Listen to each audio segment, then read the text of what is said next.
is officially called to order. If you'll all stand for the Pledge of Allegiance.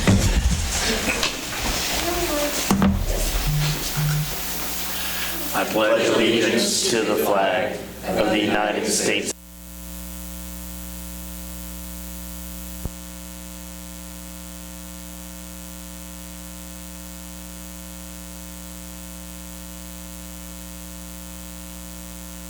Thank you. And Roxanne, Max said he was running about 10 minutes behind, but he will be here. And reminder, make sure you get up close to your microphone. Review and approval of agenda. Any questions, concerns? Make a motion to approve the agenda. Second. Motion made and second. All in favor, aye? Aye. Opposed? Thank you. Public comments. Anybody here wish to speak to the council about any topic not on the agenda? Okay, moving on. Consent agenda.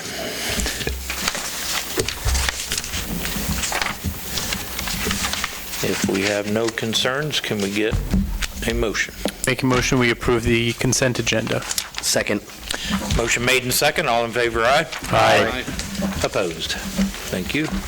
New business, recreation request of our building use. Miss Chelsea Burt. Come on up to the podium and get close to the mic. Introduce yourself and your cause. Do I need to push the blue button or just? It should be set ready to go. Okay. Hello, I am Chelsea Burt. I apologize if I look a little disheveled. It's been a rough day between kids and the wind, so I hope everyone's had a good start to the week. I have come before you tonight just to ask about waiving the fees for the community building to host a fundraiser event for my youngest daughter, Oakland Burt. She was born with a very rare genetic condition. The gist of it, she essentially grows tumors in and out throughout her entire body. There's only about 1 million people in the world that have it, and she just so happened to be one of them.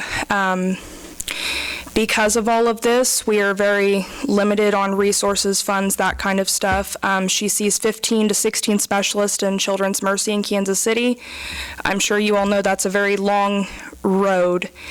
Just this week alone, we have 3 appointments. We are doing our best, but because of her being disabled, legally disabled, I cannot work because she is requiring almost near constant care, and my husband is the only source of income. And it's about $100, $150 round trip, and so to help cover with medical cost expenses, hospitalizations, we are just hoping to host a fundraiser to kind of help put back some money to help cover the cost of that. She does have epilepsy along with many other medical conditions, and she is med resistant, meaning she does not respond to medications. Her longest seizure was 4.5 hours, in which she went into cardiac arrest. Medicine does not work for it.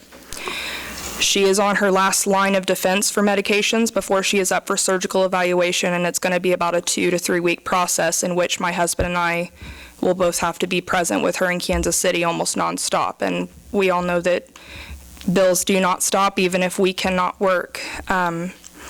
We are doing everything we can to keep up with that, but we were hoping to ask the community for some support, and I've had several teams for the co-ed volleyball tell me that they would really like to help support and that they thought that it would be a good idea, which is kind of how I came up with the idea for the co-ed volleyball tournament.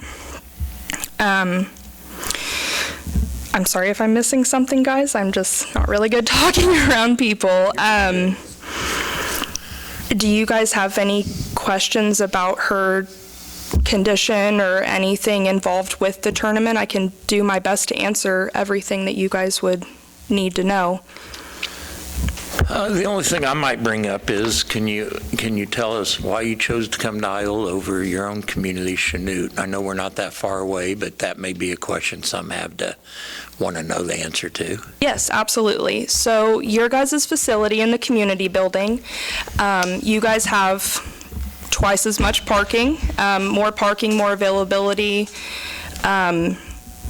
You guys also, it's a little closer to like the Garnett area, the everywhere else, all the different co-ed areas. But ultimately, I also play here. I play volleyball, play softball here, and the facilities are a little nicer. There's more room for spectators. You guys have more bleacher, more sitting room. Chanute just has kind of like the fold out, like the 3-tier little bleachers. There's not really a whole lot of room nor parking at the rec center in Chanute. Well, I'm impressed by that. Geez, you just made a really nice commercial for our building. Sometimes we take advantage of what we have and forget what we have, but thank you for that. You're doing quite good at your speech. Sorry to hear about what you're going through, and I know firsthand from some family ordeals that it can be tough, and sometimes the only thing we can do is then reach out to the community and ask for help, and I certainly hope that you get that help. A county line's a county line. To me, a city limit is a city limit. You do have different rules and regs and concerns. And, well, Allen County, Iola owns this. And I personally, we do mutual aid for fire departments. Chanute comes to Iola, Iola goes to Chanute. And I think when it comes to humanitarian type aid, for me, I can't vote, but for me, I don't see a problem. And I think, if I'm not mistaken, there's a lady in Yates Center that has asked us to waive fees for some fundraiser for homeschooling kids or sports that they do, and they end up doing it back here in Iola through a fundraiser. But you can certainly wish to hear from council members what you think and what your feeling is on going forward with her request. I think it's a great cause, and that we can certainly support this small amount of money so you can have your fundraiser here. I'll make a motion and request to waive the rental fees, a motion to waive the rental fees, allowing the selling of goods and having food vendors at the facility. Second. We have a motion and a second. All in favor, aye? Aye. Anyone opposed? Thank you. Thank you very much. If I may add very quick, I'm sorry, do you guys know the status of the gentleman that actually had a seizure at the building yesterday during the Women's League volleyball? Okay. You know what happened? Yes, yes, I actually had to assist in that, so my knowledge actually goes past my daughter.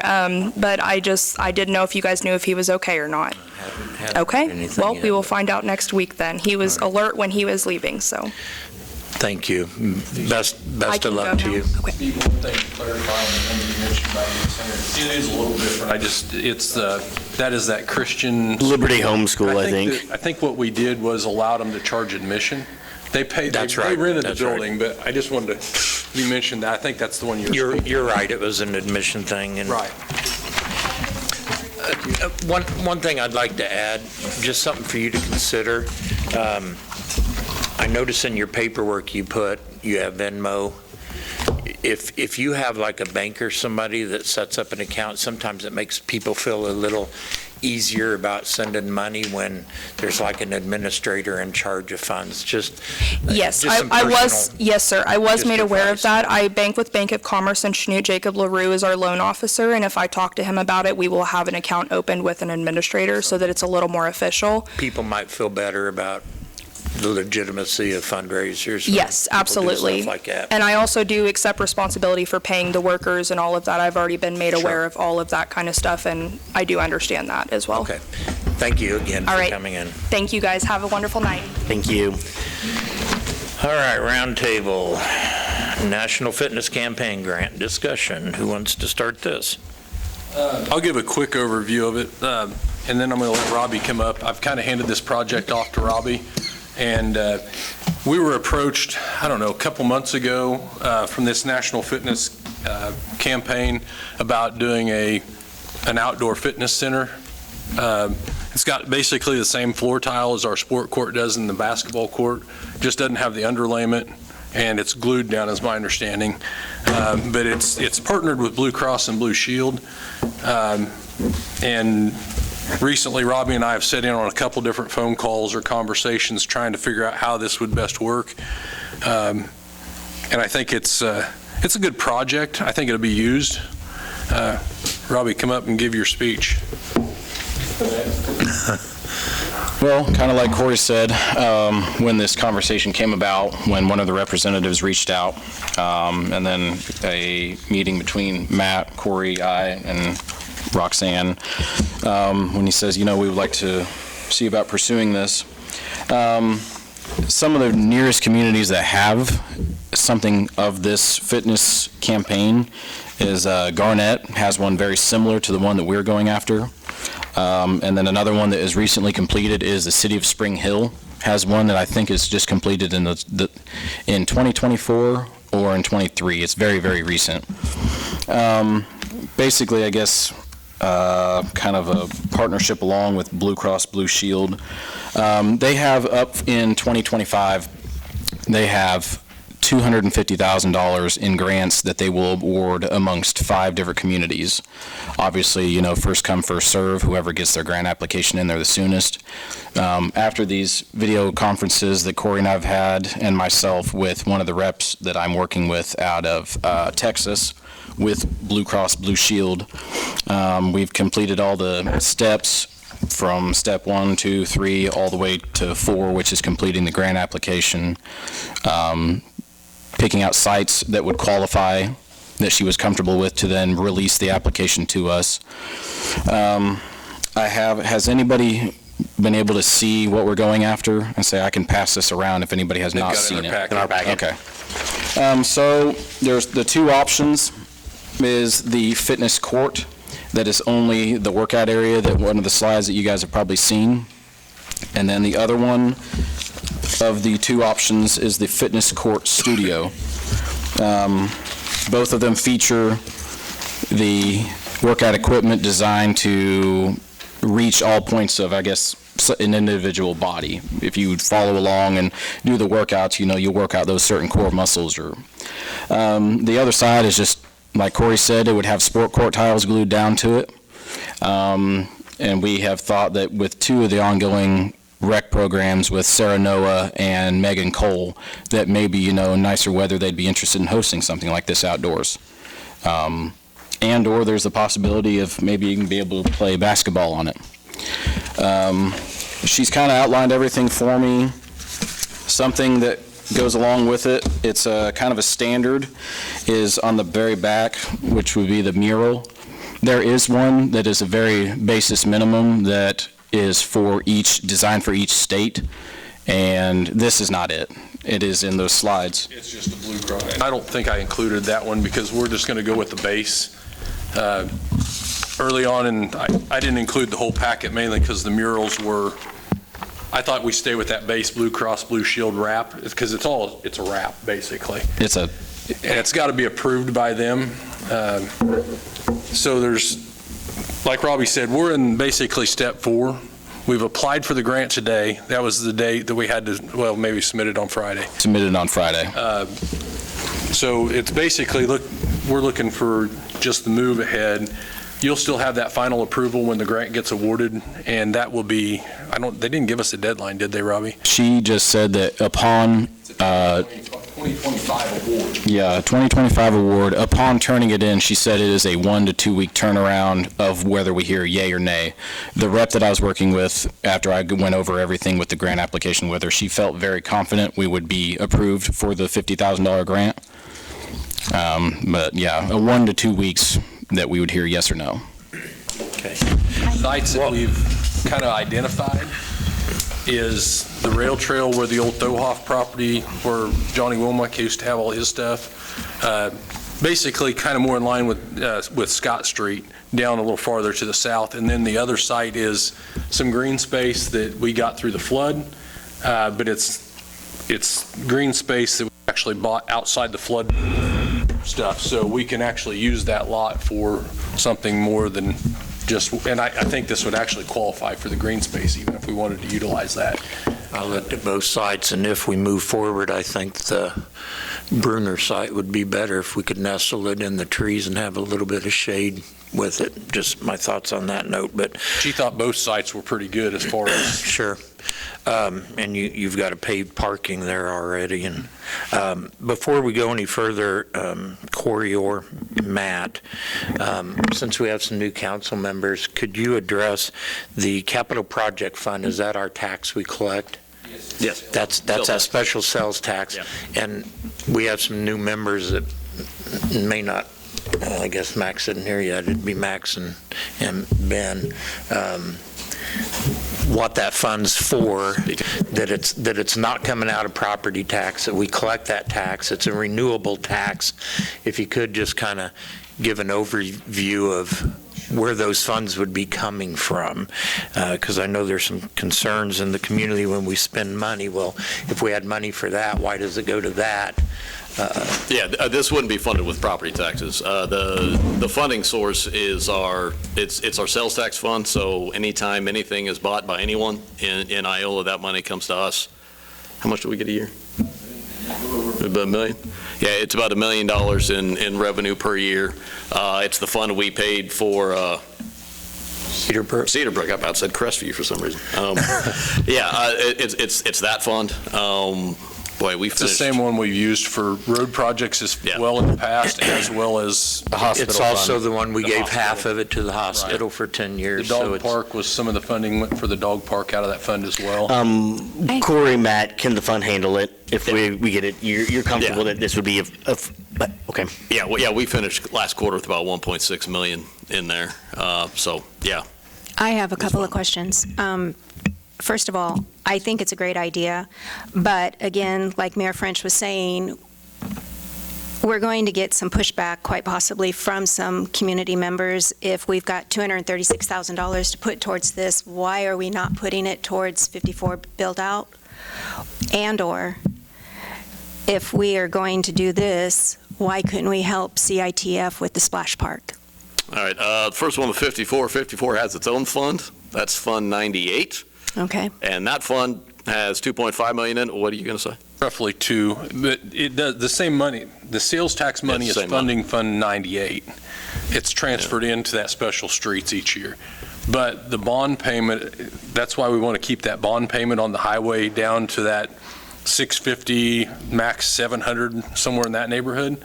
That still leaves us roughly 200,000 to 300,000 a year for special projects. So does... Maybe identify there what consists of special projects, because it's my understanding that you have to use that money for, you can't just put it in the general fund and bail out the water department, correct? If they go broke. It was a vote of the people, Right. of Yeah, the so it's public, based on what that's the used sales for tax capital collection is, projects. It used to be for streets only. And then the year before the hospital, we actually changed it to be capital projects.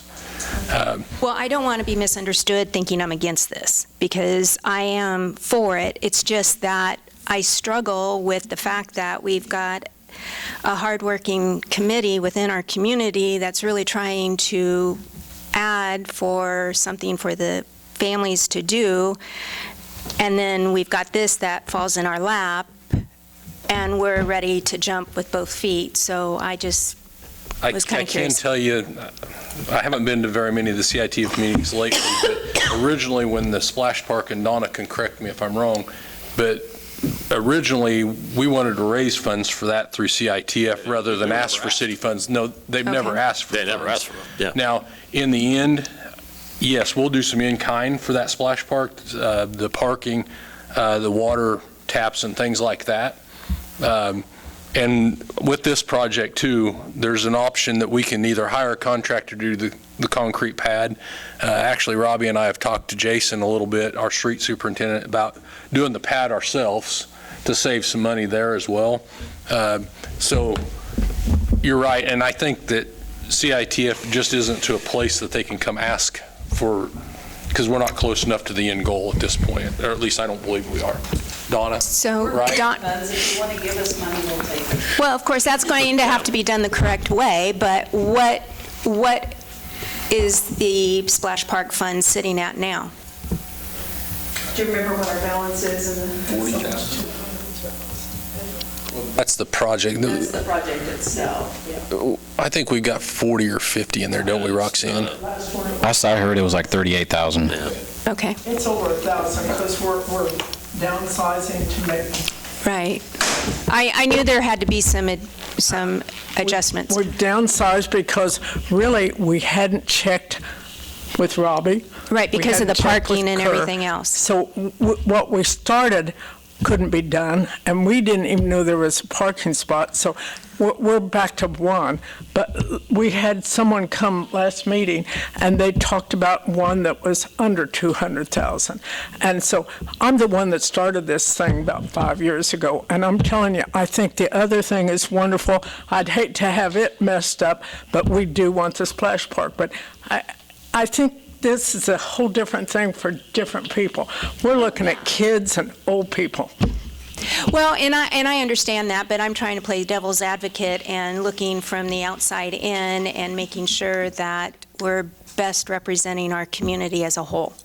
So, I agree. And I agree that this is a wonderful idea, and I know both of the people that are doing our exercise programs, Sarah and Megan, would absolutely love to utilize this. I know both of them very personally, and they're huge assets to our community as far as our rec.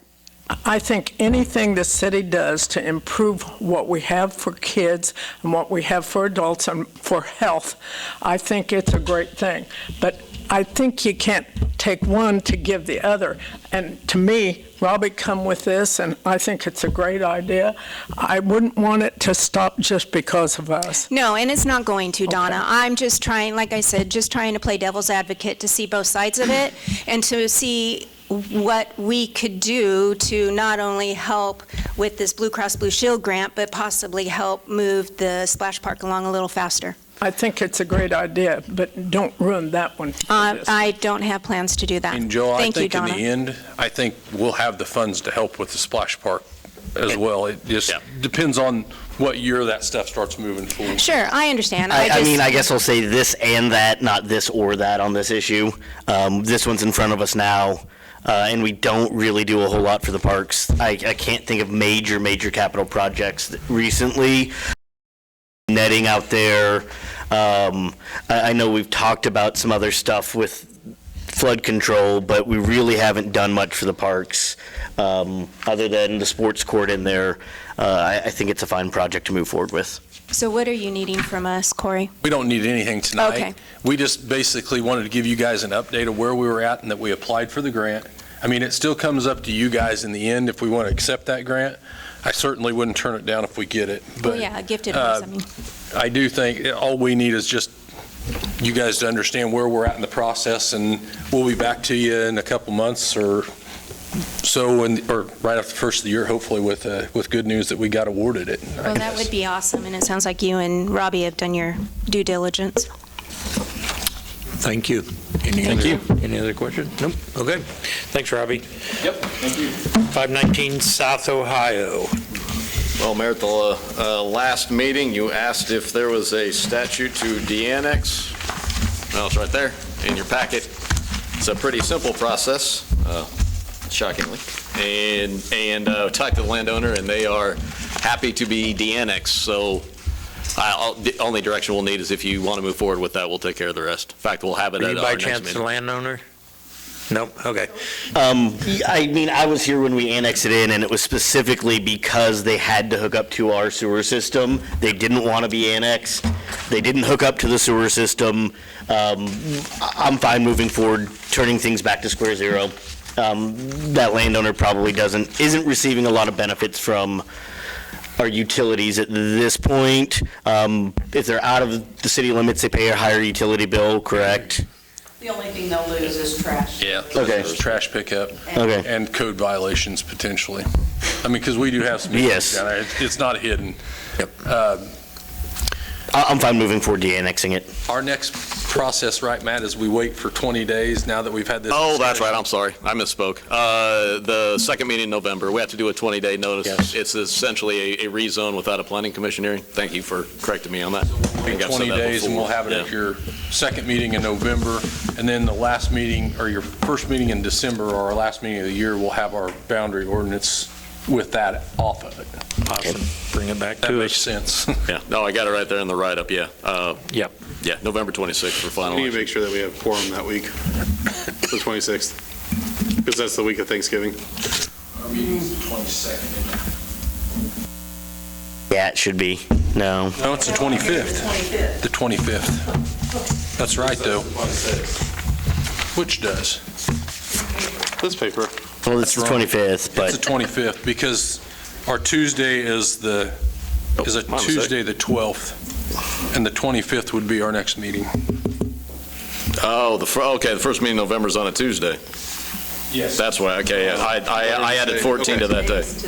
My mistake. Yeah, because of All right, so we'll get this Veterans right. Day, I think. November 25th for final action. We'll have the de-annexation, and I won't botch the paperwork the way I botched this thing. But I think we could do it simultaneously too, Josiah. If by chance we didn't have a quorum on the 25th, we could still do the de-annexation, as long as we have the 20 days, right, Matt? We could do that de-annexation on the 9th as well, or the December meeting, and then do the boundary ordinance following that. Right. Right. All right, moving on. Thank you. Transit temporary business license.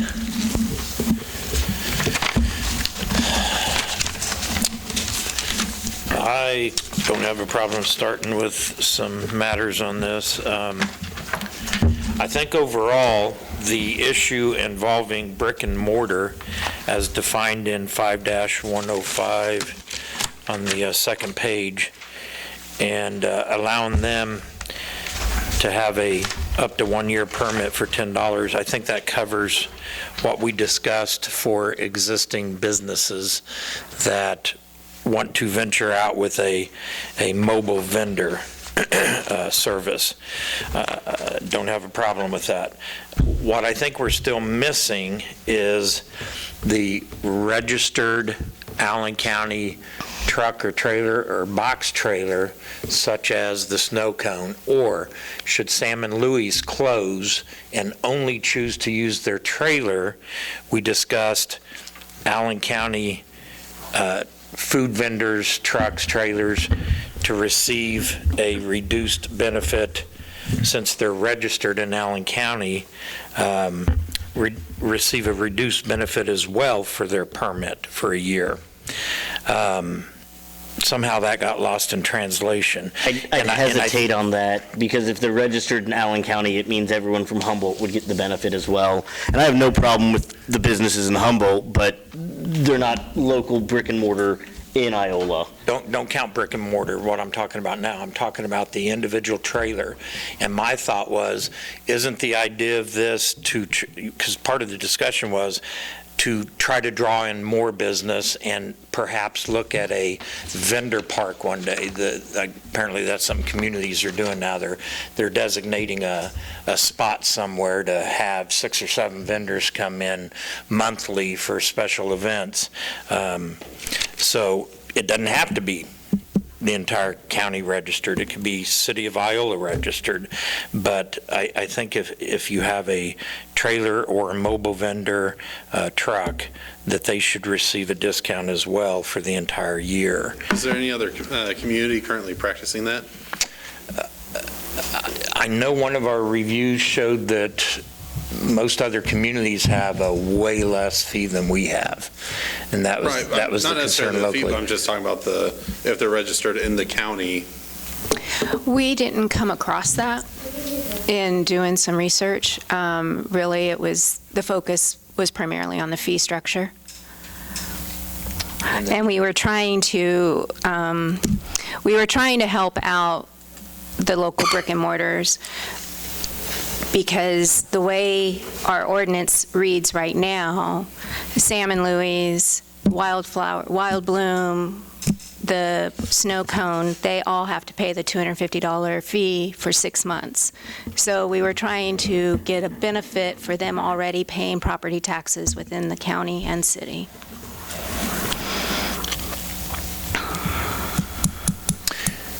And trying to be business friendly, trying to see if it would encourage anyone. I mean, it's a small fee. It's a small part of setting up a mobile business, but try to encourage others to get creative and start little businesses. I have a question. This repeals all ordinances and parts of ordinances in conflict, and this is for Chapter 5, Article 1, and I looked at it. There's 16 exemptions for the permit currently on the books. Do they remain in place, or? Yes, Farm City Days So this exemption. is garage sales. Yeah. I mean, are those exemptions no longer? This one spells out what is exempted. Exemptions, that section would stay in the book. Is that? It's not repealing all of it, it's just repealing what, if anything winds up in conflict, this will take precedent over that. Well, I guess the exemption thing states. Exemptions. Any president. That would override it. It's kind of basically bundled. Vision. I was just We'll have to curious. put that back in it. Yeah, I think we still think need to we'll have have those to put that back in it. exemptions spelled out. I mean, it's saying any event or celebration sponsored by the city or other governmental subdivisions, which include Right, Farm City Days. true. Are we looking for? The confusing part on exemptions for me, I guess, is number 3. That means we could waive it if there's a charitable group that wants to come here and says, Right, okay. we could waive those fees. Okay, the way I was reading it was more so we're saying they are not-for-profit. Any not-for-profit or charitable that is determined by the governing body. Okay. So if Hope Unlimited wanted to create a food truck, we could say that as a we've determined as a governmental organization, that as a charitable body, they won't pay. Or ACAR for something like that. That's up to our discretion. Yep. That's right. We typically bring all those, Farm City Days at the fair, we always bring a resolution in. Shouldn't be an issue repealing. My only other thing, when we were talking about this summer, I was trying to eliminate added work for staff and make it a calendar year rather than a revolving year. I would like to go back to I would like for it to remain the way it is, that it's 12 months from the date of application, not from January to December.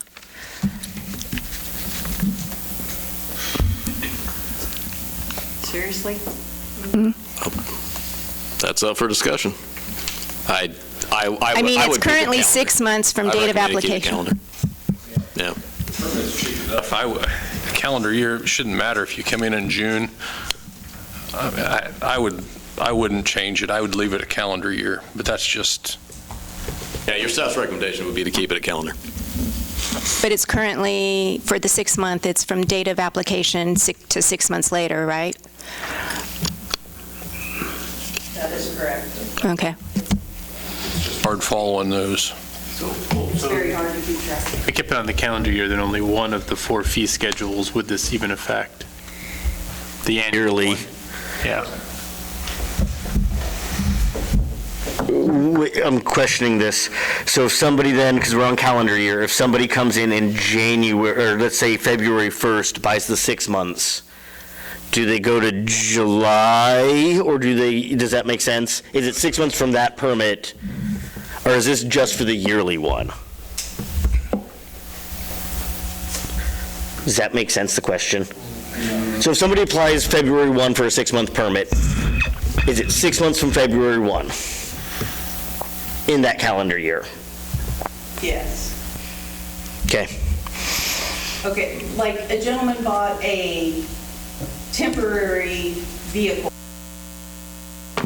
like a go-kart or RTV today. I want to watch what she's watching. Yeah. December 31st, he has to buy a new one. Okay, Even though he's only going to have it for a little over a month. okay. You know, 2 months. And it's the same thing we run through with the dog license. Correct. And CMB probably works that way too. Yes, if you got a CMV tomorrow, you have to renew it before December 31st, which we've done. And we don't prorate. No. Okay. But this would really then only affect the yearly. Because if I apply, let's say, January 15th for the 30-day, it would be good, and let's say I get it January 15th, it would be good till February 15th. Okay. If you look at the math too, there's only like 1 month where this even matters. January. Like if you get a 6 month plus monthly, like the way that it maths out, there's only like, only in February or March would you really be an issue anyway. Okay. Valid point. I'm fine either way. Any discussion, on the top of the first page, or second page, it mentions an application fee of $10 will be added to the above cost. Page 1 shows no above cost, so that's a language change. Low cost. Yeah, I questioned that myself.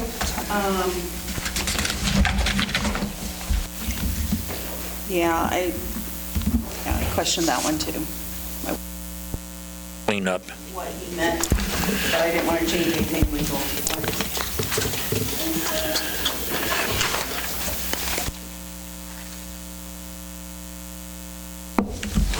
All right, council, move forward. Any more discussion on? I mean, I Not a brick and mortar? understand you two's points on this, but I think let's not let perfect get in the way of good. I also kind of think we're making a mountain out of a molehill that, yeah, we're going to get some new vendors in, but we're just not going to see thousands of vendors flooding our streets. And if they do, great, that's a lot of 250s. I think this is good. I think it's a good start. We can always adapt it if we need to. Anyone else? Just the language change on that, just below. We can do that anyhow, can't we? Change the language. Add it in Word document, we can change it. We'll probably still pass it. We'll still send it to Bob for review. I mean, I guess, so where do we stand on the exemptions?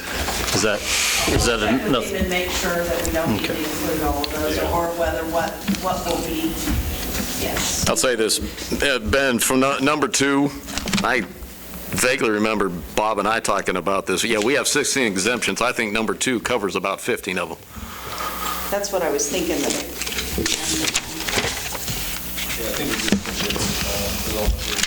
Yeah, and yeah, we can verify that. So, I mean, we can go back to putting the 16 in there. But I could have sworn the 1, 2, and 3 covers all of them, because Does it cover ice cream At some point, trucks? 16 exemptions, why do you have an ordinance That's when right. you have 16 exemptions? That was mentioned Yeah. in there So, someplace. yeah, no, but we can check on that for you. And also another thing, language on the summary. Yes, I fixed that. Okay, thank you. All right, nothing further, we'll move on. Do you need to table this? Do we need a? It's just a round table right Okay. Yeah. Okay. It'll be brought back. We'll make those changes and we'll bring it back for final action. Okay. Yep. Executive session, Mayor. Executive session. How many minutes do you want? I move the city council recess an executive session for 10 minutes pursuant to personal matters of non-elected personnel. Second. KSA 75-4319B1. The purpose of the executive session is to discuss an individual employee's employment and shall include the mayor, council, city administrator, and assistant city administrator. Regular meeting shall reconvene in the city council meeting at 6:49 PM. Second. Now. Jump the gun on that. Motion made and seconded, all in favor, aye? Aye. Opposed?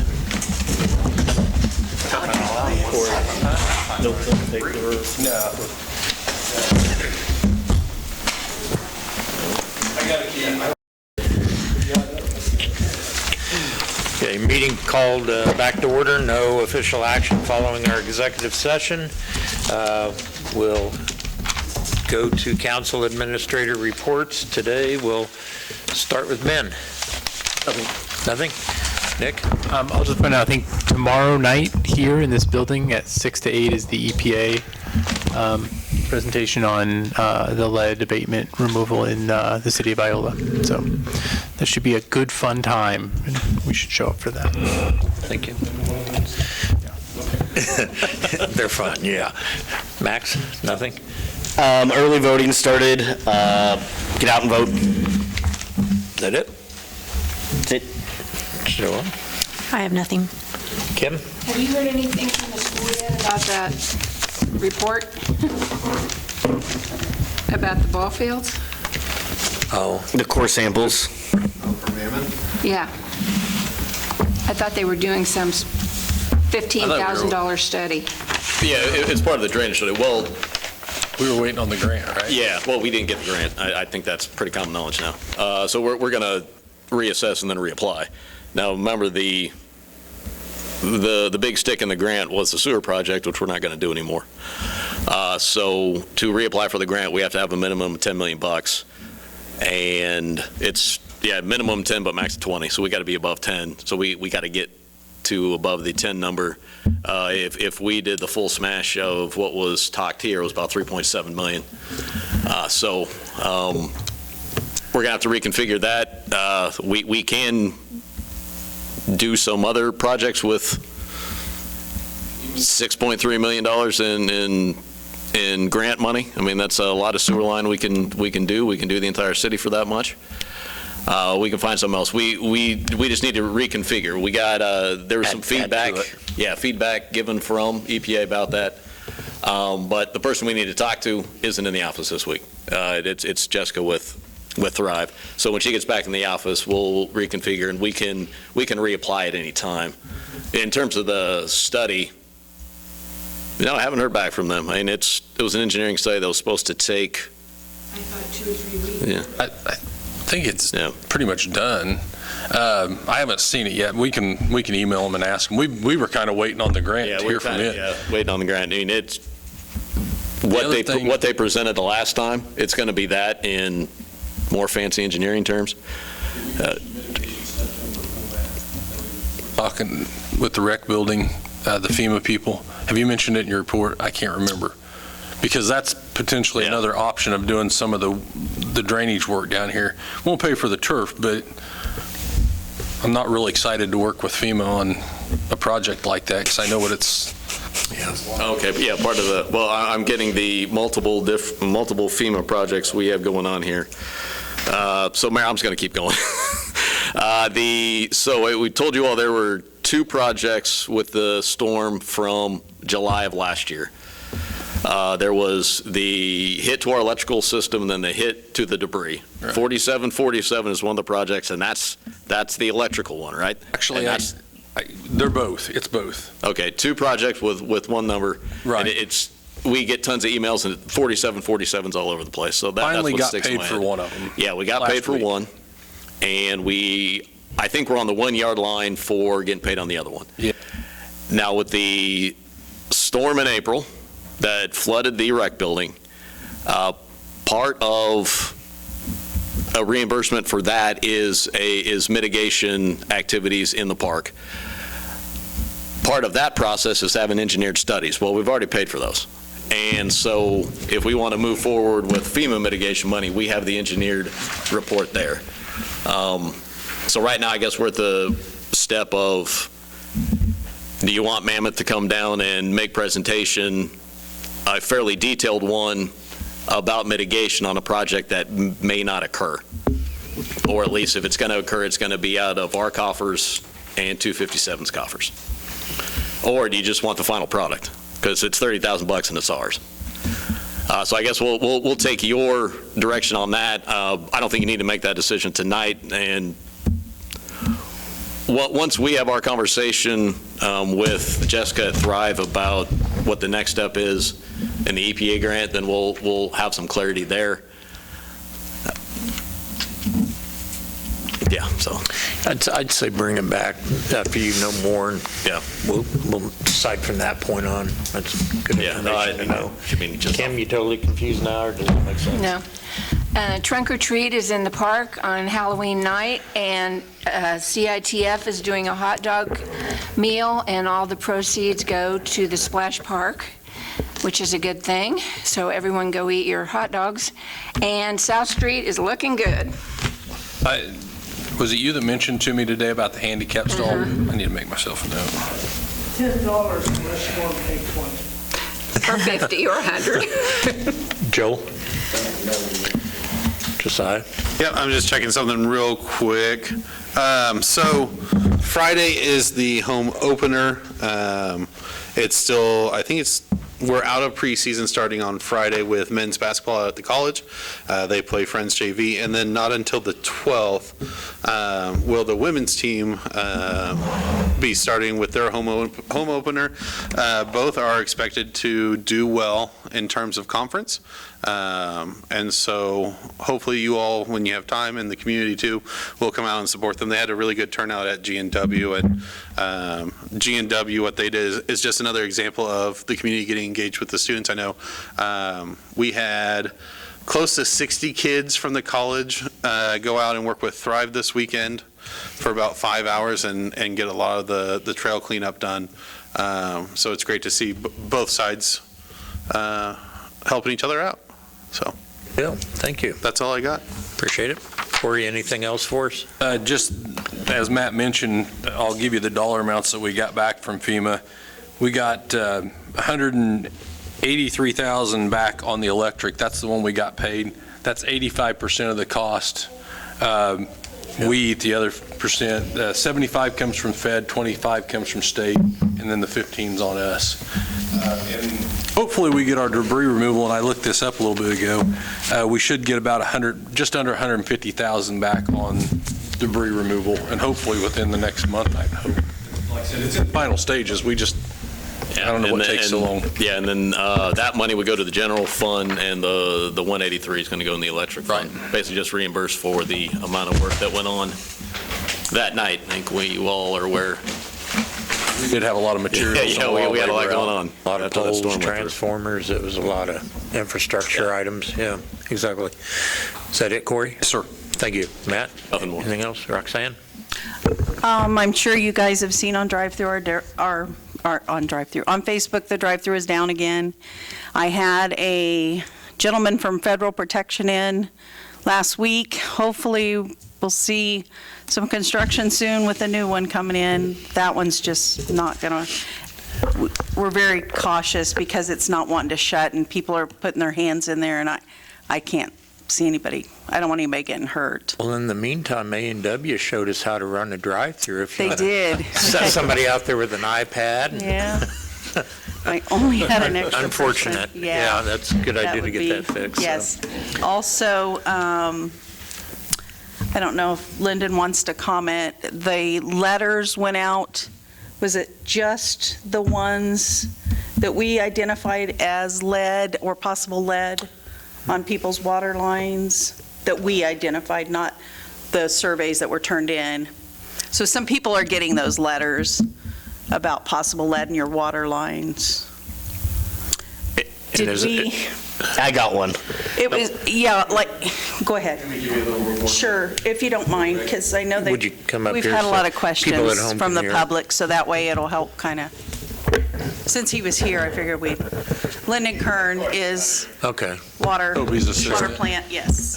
So basically, in response to KDHE, Speak into your mic, pull it open, or pull it up towards you. in response to KDHE changing the lead and copper rules for the future of water treatment, basically it's in response to Flint, Michigan. We've had to inventory all lead service lines that are going to people's houses. And we have done that. KDHE has required us to also send out a survey to find out what people's plumbings inside their houses are. They're covering all their bases from what the EPA is making them do.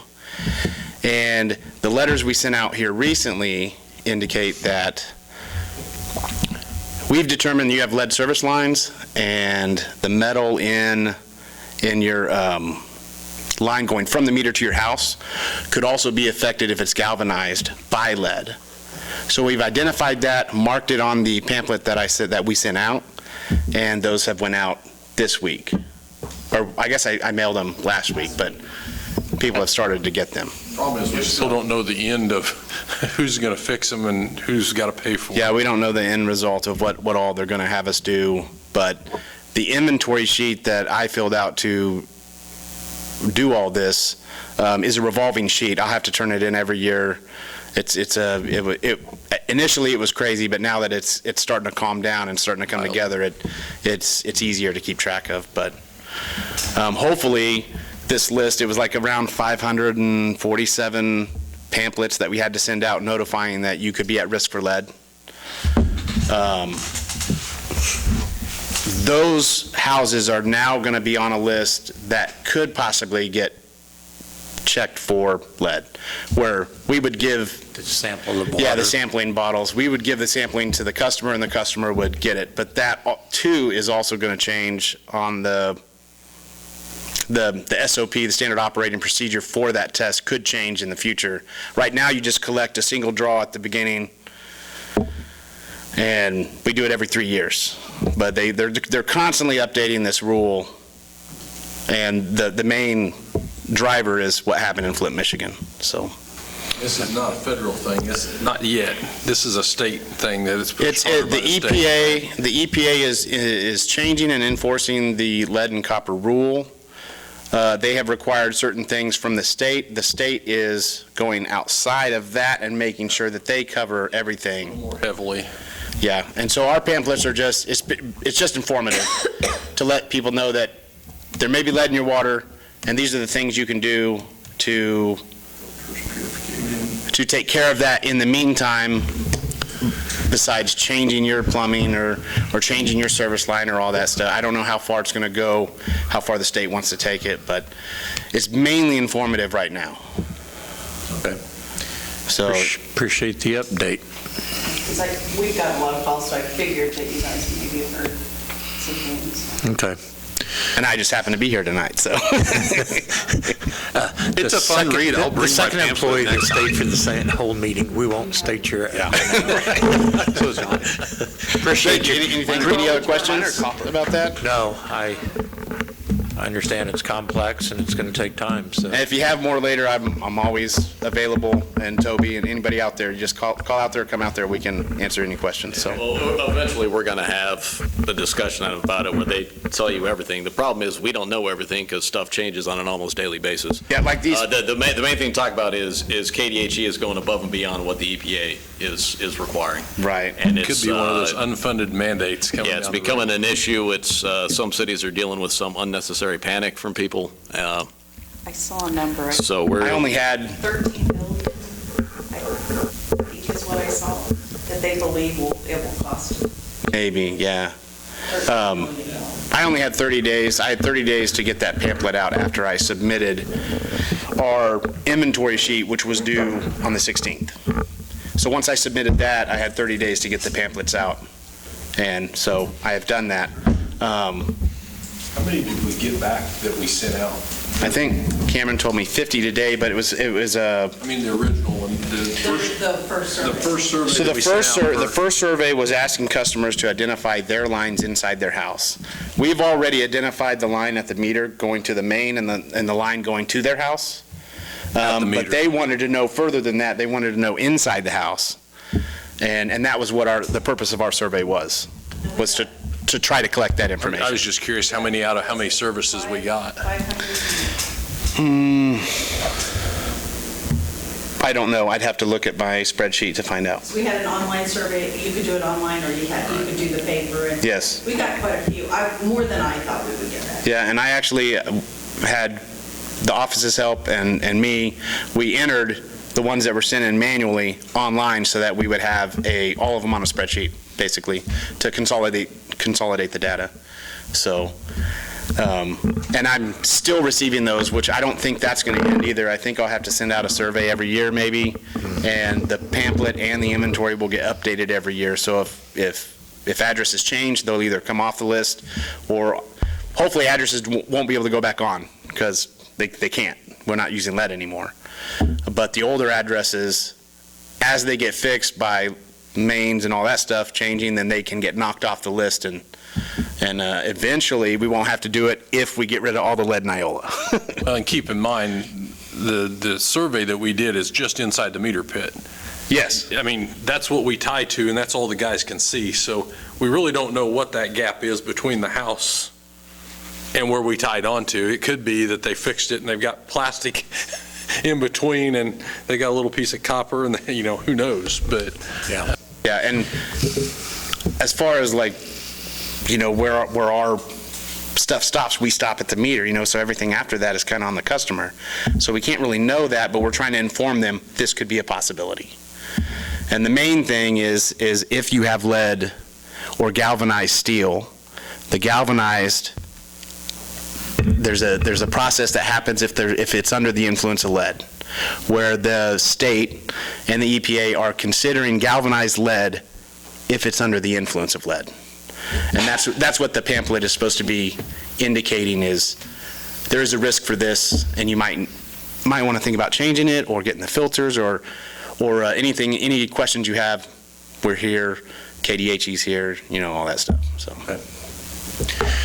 Very informative. Thank you for your time. Thank you. Thanks for stepping up and telling us. All right. To adjourn. Anything else, Roxanne? No. Okay, now, Kim made a motion to adjourn. Second? Second. All in favor, aye? Aye. Aye.